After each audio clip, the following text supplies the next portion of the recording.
ଆଜି ଆମେ ଜାଣିବା କ୍ଷୌର ବିଷୟରେ। କ୍ଷୌର କହିଲେ କ'ଣ? ଆମର ନଖ ବଢ଼ିଗଲେ ଆମେ ନଖ କାଟୁଛେ, ଆମର ମୁଣ୍ଡର ବାଳ ବଢ଼ିଗଲେ ଆମେ ଚୁଟି କାଟୁଛେ।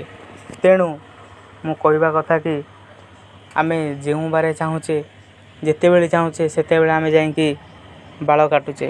ତେଣୁ ତା'ର ବିଭିନ୍ନ ନିୟମ ଅଛି। ଶାସ୍ତ୍ରରେ ବି ଏହା ଲେଖାଯାଇଛି।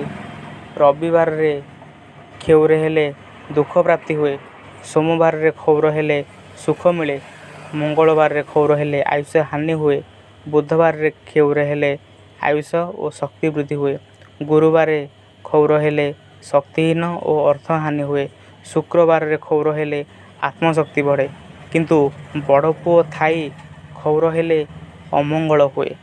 ବାପ ଓ ବଡ଼ ପୁଅ ଗୋଟିଏ ଦିନରେ କ୍ଷୌର ହେଲେ ପରିବାରରେ ଅମଙ୍ଗଳ ହୁଏ, ସନ୍ତାନ ଦୁଃଖ ପାଏ, ଦାରିଦ୍ରତା ଲାଗି ରହେ।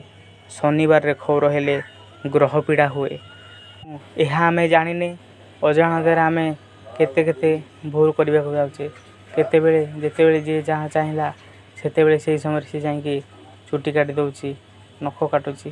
କିନ୍ତୁ ଏହି ନିୟମ ଯଦି ମାନି ଚଳିବା ତେବେ ଆମର ମଙ୍ଗଳ ହେବ, କୌଣସି ଅସୁବିଧା ହେବ ନାହିଁ, ସବୁ ସମସ୍ୟାର ସମାଧାନ ହେବ। ରହୁଛି, ନମସ୍କାର।